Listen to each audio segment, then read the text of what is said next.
என்னது? கோலம் போடுறவங்களுக்கு என்ன தெரியும்? வீட்டு வேலை செய்ய தெரியும், சமைக்க தெரியும், அதானே அப்படின்னு கேள்வி கேட்குறாங்களா? எதுக்காக அப்படி கேட்குறாங்க? நமக்கு எதுவுமே தெரியலைன்னா நமக்கு எதுவுமே தெரியாமலா இருக்குது? சொல்லுங்கள், நமக்கு எதுவுமே தெரியாமலா இருக்குது? இதோ எலெக்ஷன் அனௌன்ஸ் பண்ணிட்டாங்க. என்றைக்கு எலெக்ஷன்? இது சட்டசபை தேர்தலா பாராளுமன்ற தேர்தலா? சட்டசபை தேர்தல் தானே, நமக்கு தெரியும் தானே. என்றைக்கு தேர்தல்? ஏப்ரல் 23 அப்போ வாக்கு எண்ணிக்கை மே 4 அப்போ நமக்கு தான் தெரியுது. இருந்தாலும் ஏன் தெரியலன்னு சொல்கிறாங்க. அப்படிலாம் உங்கள் வீட்டில் நடக்குதா? உண்மையே சொல்லுங்கள். படிக்கிற பிள்ளைங்க நம்மளை பார்த்து கேட்பாங்க இல்லையா, அம்மா எலெக்ஷன் அனௌன்ஸ் பண்ணிட்டாங்க, என்னைக்குன்னு உனக்கு தெரியுமாம்மா அப்படின்னு கேட்கும்போது நமக்கு பக்கத்தில் இருக்கிறவங்க பேசியிருப்பாங்க, இல்லை ரேடியோவில் கேட்டிருப்போம். அதை வச்சு நமக்கு தெரியும் அப்படின்னு சொல்லிட்டு நம்ம சொல்லிடுவோம். எலெக்ஷன் சம்மந்தமாக தெரியாத நிறைய விஷயங்கள், நாட்டு நடப்பு விஷயங்கள் பல இது இருக்குது.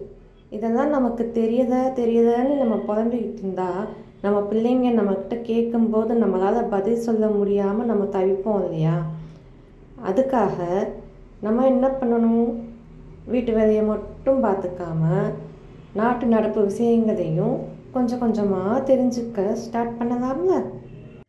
பிள்ளைங்களோ இல்லை வீட்டில் இருக்கிறவங்களோ ஏதாச்சும் கேட்டால் கூட நம்ம டக்குன்னு ஆன்சர் பண்ணால் அது யாருக்கு பெருமை? பெண்களாகிய நமக்கு தானே பெருமை.